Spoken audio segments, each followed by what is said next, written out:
Iran ও যুক্তরাষ্ট্রের মধ্যে উত্তেজনা এখন তুঙ্গে। শোনা যাচ্ছে ইরানের গুরুত্বপূর্ণ জায়গাগুলো দখলে নিতে ডোনাল্ড ট্রাম্প প্রশাসন বড় ধরনের স্থল অভিযানের কথা ভাবছেন।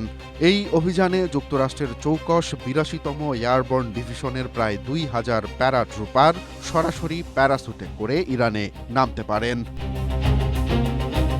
মার্কিন রণকৌশল অনুযায়ী তাদের মূল লক্ষ্য হতে পারে হরমুজ প্রণালীর কেশম দ্বীপ এবং ইরানের প্রধান তেল রপ্তানি কেন্দ্র খার্ক দ্বীপ।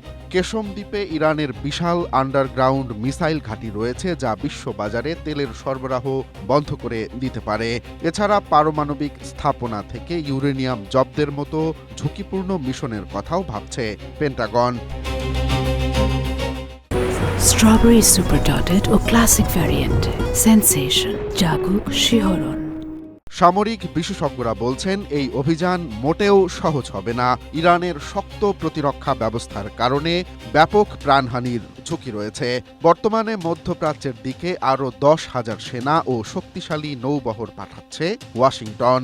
সব মিলিয়ে অঞ্চলটিতে এখন যুদ্ধের দামামা বাজছে, যার প্রভাব পড়তে পারে বিশ্ব অর্থনীতি ও তেলের বাজারেও। Romance Talukdar, Asia post.